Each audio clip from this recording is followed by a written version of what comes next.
Hollywood didn't just create stars, it destroyed them, one contract at a time. Behind the shimmering lights and red carpets, studio secrets buried more dreams than they ever fulfilled. How many of your favorite legends paid the ultimate price for fame they couldn't control? Tonight, we dig into the stories the studios hoped would never surface. And if you think you know what really ended their reigns, keep watching. Some truths only reveal themselves when the final reel plays out. Louise Brooks. Louise Brooks wasn't just another silent screen beauty. She was the embodiment of jazz-age rebellion. All sharp lines, magnetic stare, and that unmistakable bob. For a while, it seemed nothing could stop her. She was cinema's wild child, a flapper queen in Pandora's Box and Diary of a Lost Girl, adored by directors in Berlin and whispered about in every Hollywood backlot.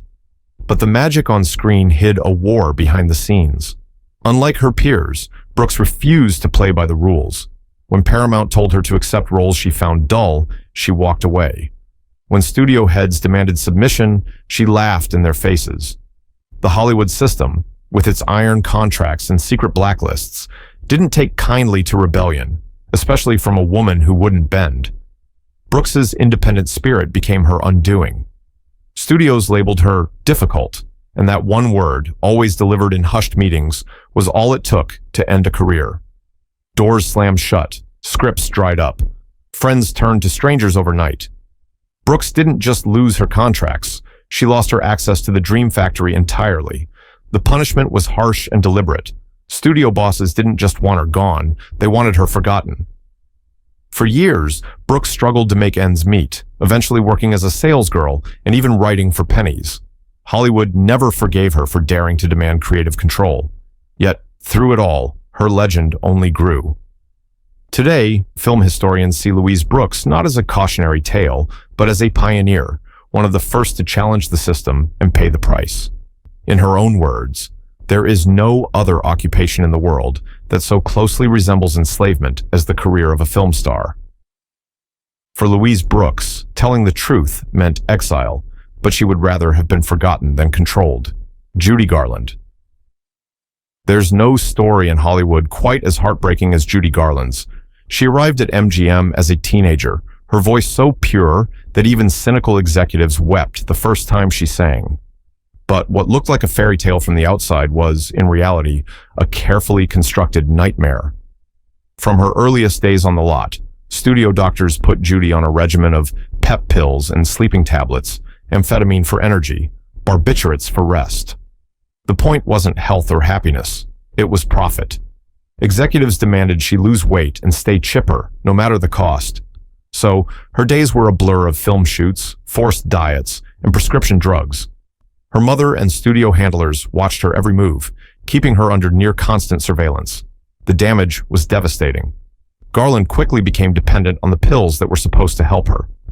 By the time she filmed The Wizard of Oz, Judy was a wreck, working 18-hour days on a diet of chicken soup and amphetamines. Any sign of weakness was met with a fresh prescription or a threat of suspension.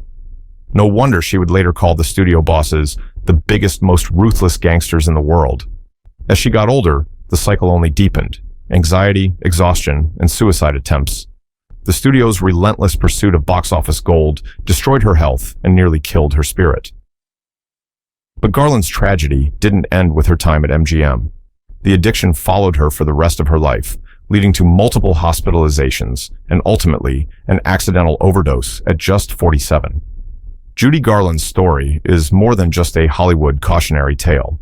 It's a brutal indictment of a system that prized profit over people and saw its brightest star as expendable. For every rainbow she sang about, there were years of darkness no one ever saw. Jean Harlow. Jean Harlow, the original blonde bombshell, set screens ablaze with her sultry looks and playful wit. But beneath the platinum hair and lightning smile, Harlow's personal life was tightly controlled by forces more powerful than any director. The real drama wasn't just in her movies, it was buried in her MGM contract, which famously forbade her from getting married.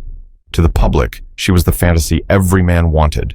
To the studio, she was a product, and nothing could threaten her unattainable image, not even love. Harlow's contract was a cold, calculated move, by MGM's top brass.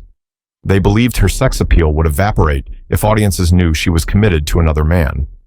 So when Jean fell in love, or even hinted at settling down, the studio responded with swift, ruthless pressure. The message was clear. Her career was conditional on her remaining single.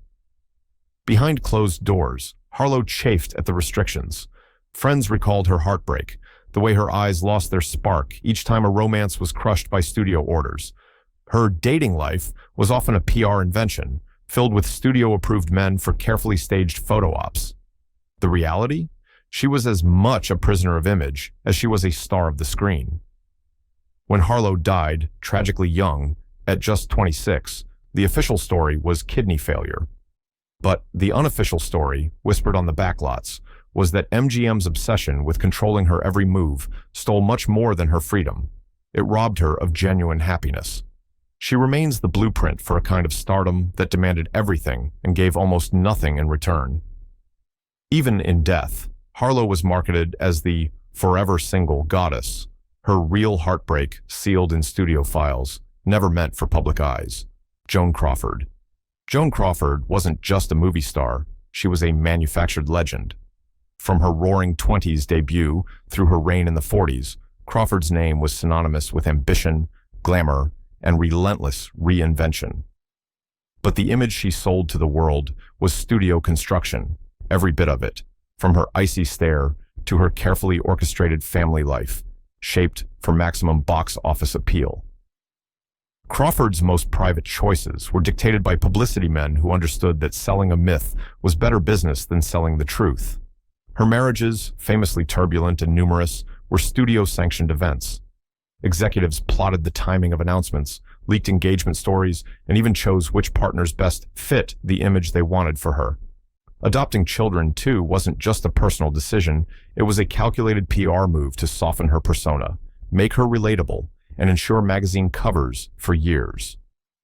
Crawford's own godson, Jack Jones, would later reveal that MGM was furious when she adopted her first child, fearing that motherhood would make her less appealing to fantasy-driven audiences. Crawford, ever the professional, played along, posing for family spreads and attending functions with her children at her side, even if the reality behind the scenes was far more complicated. The persona, Crawford as the self-made, fiercely loving mother and iron-willed career woman, became a burden she could never quite put down. It followed her even after MGM unceremoniously dumped her, branding her box office poison. Her children's later accusations, immortalized in Mommy Dearest, cast a long, ugly shadow, but other insiders remembered a strict, deeply wounded woman forced to live up to an impossible image. Crawford's tragedy is that she could never just be herself. She was always on display, the studio's creation, until her dying day. Clara B. Clara B, the it girl, was every studio boss's dream until she became their greatest cautionary tale. B rocketed to fame in the 1920s, her wild energy and open sexuality defining an era of reckless fun. But when the laughter faded, B became the victim of a vicious campaign of gossip and blackmail, one orchestrated by the very system that had made her a star. It wasn't her acting that ruined her, but the whispers that crawled out from Hollywood's darkest corners. The attack began from within. After a falling out with her personal secretary, Daisy DeVoe, B's secrets, real and invented, were sold to the tabloids. Studio heads could have protected their moneymaker, but instead, they let the rumors swirl. Wild orgies, gambling debts, affairs with men and women, and, most sensationally, a legendary party with the entire USC football team. B's image was tarnished overnight. When she took her former secretary to court, the trial only dredged up more filth, all gleefully amplified by a press hungry for scandal. Contracts vanished, phone calls stopped, and the studios quietly let her fade away, conveniently forgetting the millions she'd made for them. The cruelty didn't end with her career. Clara B, exhausted and humiliated, withdrew from the spotlight, living her later years in isolation and poverty. She was Hollywood's first true casualty of its own gossip machine, a living lesson in what happens when the dream factory decides your story is over. For every it girl who followed, B's ghost was a warning. In this town, The same hands that lift you up can bury you just as quickly. Marilyn Monroe. Marilyn Monroe wasn't born a goddess. She was built by the studios, from head to toe, inside and out. When Norma Jean Baker first signed her contract, she was told not just how to act, but how to exist. Fox executives gave her a new name, new hair, new teeth, and a new story to sell to the world. They micromanaged everything: her weight, her walk, her voice, even her emotions. Any sign of vulnerability was carefully hidden behind the camera's lens. The real woman, fragile, insecure, brilliant, was concealed behind layers of studio-manufactured perfection. The studios understood that Monroe's power was her mystery. They hid her past, the childhood spent in foster homes, the trauma of abuse, her battles with mental health. When rumors of affairs, miscarriages, or substance abuse surfaced, studio fixers swooped in to bury the truth. Doctors and publicists worked overtime, issuing press releases that painted Marilyn as bubbly, healthy, and always in demand, even when she was at her lowest. When Monroe faltered on set, showing up late or struggling to remember lines, the official word was always exhaustion or illness, never addiction, depression, or the toll of being a fantasy come to life. Even Monroe's relationships were PR chess moves. Marriages were encouraged, then sabotaged for headlines. Lovers who threatened to speak out were paid off or silenced. Monroe's image was so tightly controlled that she often felt like a stranger in her own life, a prisoner of her own legend. In the end, the pressure to be Marilyn at all times destroyed her. She died alone, at just 36, with only the flashbulbs and rumors for company. The studio mourned their greatest creation, but never took responsibility for the price of perfection. Monroe's real tragedy was never just her death. It was a lifetime spent hiding from herself. Montgomery Clift. Montgomery Clift, haunted, beautiful, and heartbreakingly sensitive, lit up the screen with a vulnerability that felt almost dangerous in its honesty. Off-screen, though, the studios demanded he play a different role, the perfect leading man, eligible, virile, and strictly heterosexual. From the start, Clift's sexuality was an open secret among Hollywood insiders, but an unspoken rule at the major studios dictated that no star's private life could threaten the bottom line. Studio fixers trailed him like shadows, steering him away from risky company, arranging beards, and crafting interviews that painted him as every girl's dream. Clift's private world was carved up and sanitized for public consumption. When he tried to be honest about who he was, the studios responded with threats, hinting that contracts would be torn up and directors would stop calling. Instead of support, Clift received lectures on image, warnings about blackmail, and lists of women he was expected to be seen with at parties and premieres. It was a constant, suffocating performance. When a car accident shattered his face, the studio response was not concern for his well-being, but panic over what it might mean for the next picture. Clift was patched up, paraded for photographers, and prodded back to work, his pain, both physical and emotional, kept behind closed doors. Despite his immense talent, Clift spent his life wrestling not just with himself, but with a system that saw him as both asset and liability. The pressure to hide, to lie, to split himself in two drove him to drink, pills, and isolation. By the time he died at 45, he had become a cautionary tale whispered in studio corridors. What happens when you're forced to live a lie for the sake of a myth? Hollywood celebrated his brilliance, but buried the truth of the man behind his eyes, Tippi Hedren. Tippi Hedren was plucked from obscurity by Alfred Hitchcock, a discovery that would become both her big break and her undoing. On the set of The Birds in Marnie, Hitchcock's obsession with Hedren went from professional to predatory. The master of suspense became a master of manipulation, using his clout to isolate her from cast and crew, dictating her movements, her costumes, even her offset activities. As his advances grew more personal and controlling, Hedren pushed back, refusing to become another conquest in the director's twisted gallery. But in Hitchcock's Hollywood, power was everything. When Hedren rejected him, he unleashed a campaign of professional sabotage, quietly warning other directors and producers that she was uncooperative. The studio, eager to keep its prized director happy, sided with him. Doors closed, roles disappeared, Projects Hedren had lined up suddenly evaporated. She was left with a handful of minor TV parts, while Hitchcock continued to be celebrated as a genius. Hedren kept her silence for years, fearing not only for her career but her safety. When she finally spoke out, decades later, she described the atmosphere as suffocating, every phone call monitored, every chance for independence shut down by studio lawyers and PR men. Hitchcock's abuse of power and the studio's willingness to look the other way destroyed what could have been a long and brilliant career. The same machinery that made Hedren a star ground her back into dust for refusing to obey. Her story stands as a chilling reminder. In classic Hollywood, a star's fate was only as secure as her usefulness to the men in charge. Roscoe "Fatty" Arbuckle. Roscoe "Fatty" Arbuckle was one of Hollywood's first superstars, a master of slapstick, beloved by audiences, and a fixture in the new world of moving pictures. But in 1921, everything changed. After a wild Labor Day party, Arbuckle was accused of raping and murdering actress Virginia Rappe. Newspapers exploded with lurid headlines, public outrage reached a fever pitch, and the trial became America's first true tabloid scandal. Though Arbuckle was eventually acquitted twice, the verdict didn't matter. The damage was done. Hollywood studio bosses, terrified of backlash, wasted no time disowning him.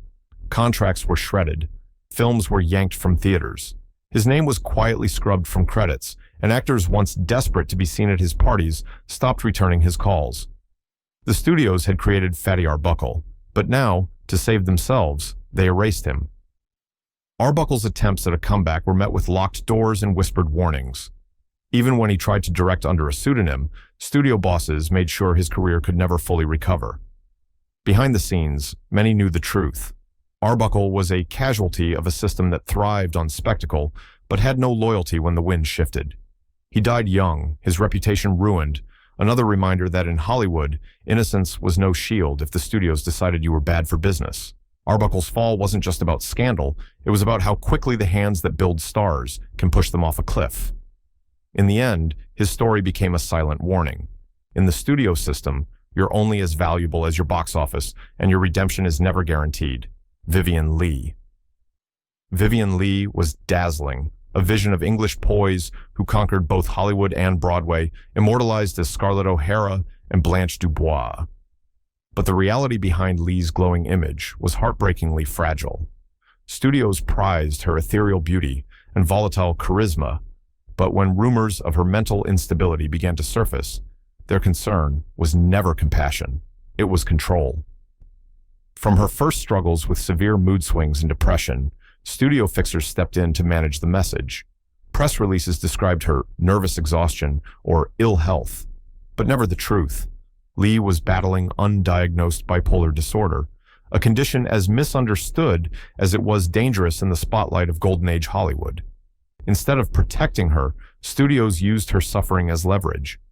When Lee's illness became harder to conceive, when breakdowns delayed shoots or set tongues wagging at parties, producers started leaking their own sanitized versions of events to the press. Directors and PR men would tell journalists that she was difficult, her breakdowns a sign of hysteria rather than illness. The same studios that had celebrated her talent began whispering that she was unreliable, all to justify shrinking roles and smaller contracts. Lee's pain became public currency, traded for gossip and studio advantage. Even her marriage to Laurence Olivier, a union that was once Hollywood's most romantic, became fodder for the rumor mill. Instead of offering support, the industry used their struggles as tabloid fuel, painting Lee as a liability and pushing Olivier to move on.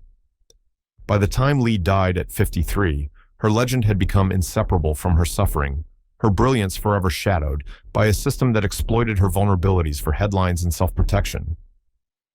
Vivien Lee's tragedy was not just her illness, but the way the studio machine magnified her pain until it became her legacy. Loretta Young. In an era when scandal could end a career overnight, Loretta Young's story stands as one of Hollywood's most audacious acts of deception. The luminous actress, beloved for her girl-next-door image, found herself pregnant after an affair with Clark Gable during the filming of The Call of the Wild. For both, it was a potential career killer. Gable was married, Young's contract enforced a morals clause, and the press was ravenous for the tiniest hint of impropriety. MGM and Young's own management quickly stepped in, not to help, but to cover it up. The plan was chilling in its calculation. Young vanished from public view, traveling to Europe and then to a remote spot in California to give birth in secret. Her daughter, Judy Lewis, was placed in an orphanage for almost 2 years while the story was spun that Young had been on vacation for her health. When the child was finally brought home, the next stage of the ruse began. Young publicly adopted her own biological daughter in a staged media event, all under the approving gaze of the studio publicity machine. For years, neither Lewis nor the public knew the truth. Studio fixers ensured the silence, threatening anyone who might reveal the secret and fabricating tales about Judy's parentage. Even Gable was forced to play along, never acknowledging the child in public. Judy Lewis herself only learned her true parentage as an adult, another casualty of Hollywood's relentless drive to keep its stars untarnished at any cost. Loretta Young's life became a study in performance, on-screen and off, her greatest role, the one she was never allowed to admit. For the studios, it was just another day's work. For the people involved, the consequences lasted a lifetime. Frank Sinatra. Frank Sinatra's rise from New Jersey, crooner to global superstar, was the stuff of legend and studio contracts. But behind the velvet voice and Rat Pack bravado, there was a much darker side to the star's relationship with the Hollywood machine. The studios knew about Sinatra's mob connections almost from the start. Far from being troubled by them, executives at first used his underworld ties to their advantage, leveraging his influence to smooth over labor disputes, fix club bookings, and muscle competitors out of the way. The more controversial Sinatra became, the more tickets he sold. For a while, everyone was happy. But as the public mood changed and Senate hearings began to shine a light on organized crime, those same connections turned toxic.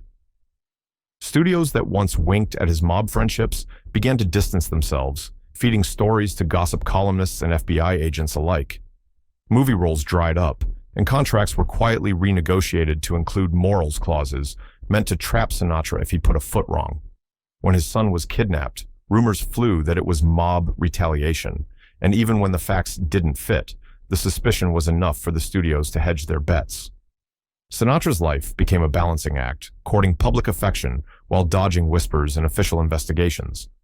The studio bosses, who once benefited from his dangerous allure, were suddenly more interested in preserving their own reputations. Sinatra, ever the survivor, fought back, leveraging his connections and talent to reclaim his standing. But the lesson was clear. In Hollywood, your past could be turned against you at any moment, and loyalty was only ever a business arrangement. For Sinatra, the spotlight never dimmed, but the shadows always lingered just off stage. Mae West. Mae West was the queen of innuendo, a woman who built her own myth with a wink and a purr. She shocked censors, challenged Puritans, and made millions laugh at a time when laughter was in short supply. But even West, with all her bravado, was not immune to the suffocating control of the studio system. In the early days of her career, as her popularity soared, West became pregnant, a fact that, if revealed, would have ended her stardom instantly. Studio fixers and her own management stepped in, arranging for a secret abortion and threatening anyone who might expose the truth. For West, the experience was a turning point. She was forced to disappear for medical reasons, her absence explained as a vacation or an illness.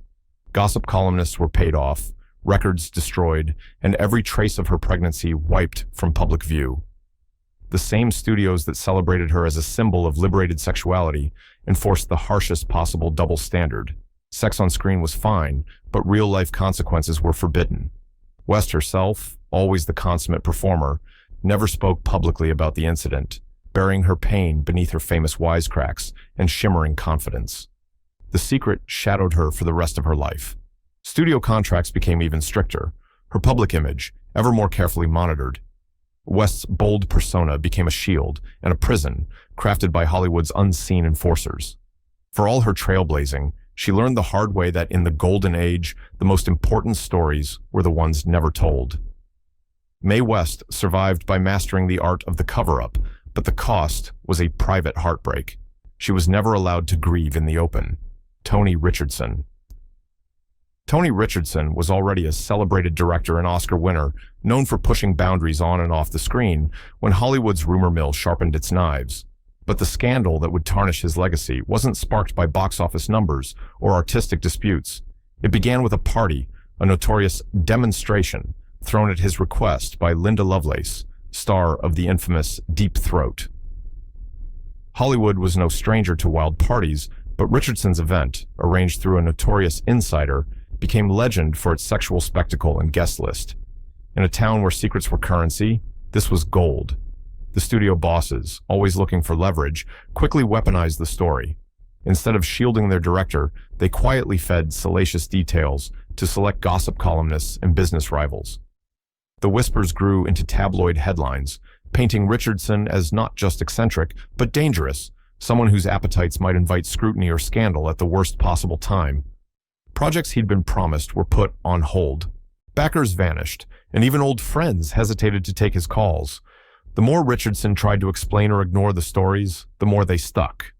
Behind the scenes, it was classic studio damage control: protect the brand, jettison the liability.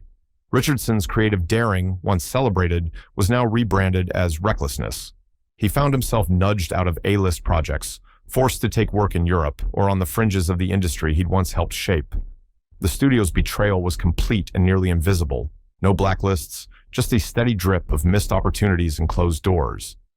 In the end, Richardson's fall was less about what happened at a single party and more about how quickly Hollywood could turn on its own when the narrative threatened the bottom line. Bette Davis. Bette Davis was more than just a star. She was a force of nature, with eyes that could slice through steel and a will to match.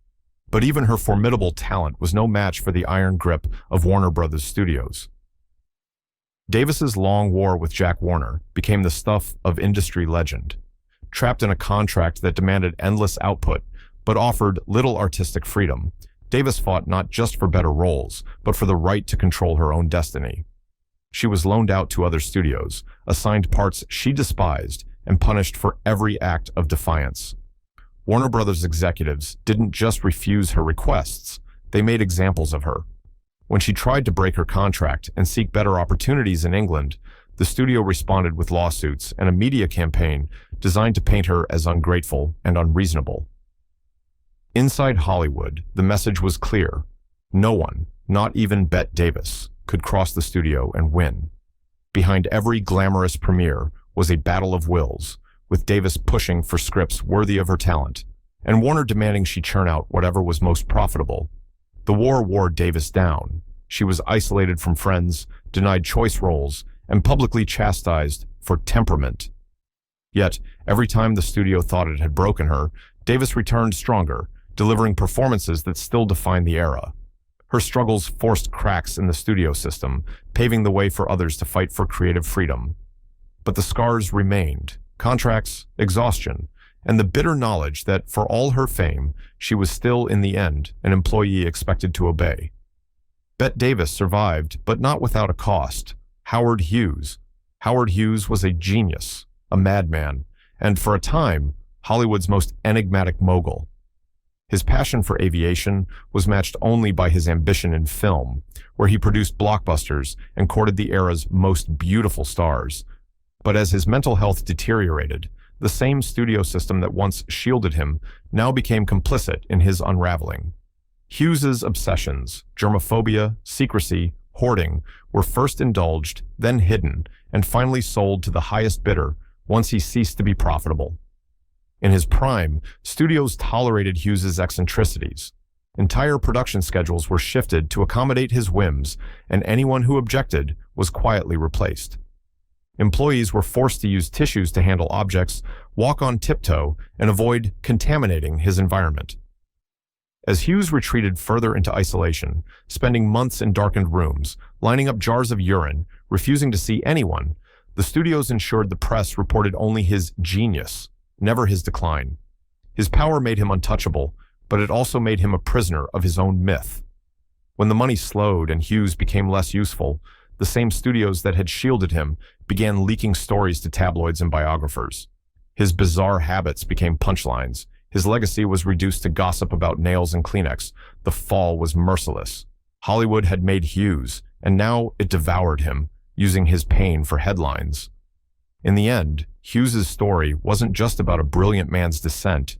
It was a final, damning portrait of a system that could enable, conceal, and ultimately exploit its own monsters. In the end, the real legacy of Golden Age Hollywood isn't just the films. They're the scars left behind by a system that could make or break lives behind closed doors. For every star who glittered on screen, there was a secret, a betrayal, or a price too high to pay. The studios hid the truth in shadows, but time exposed what contracts and power could never erase. In Hollywood, legends are made, but the ruins are always more revealing than the myths.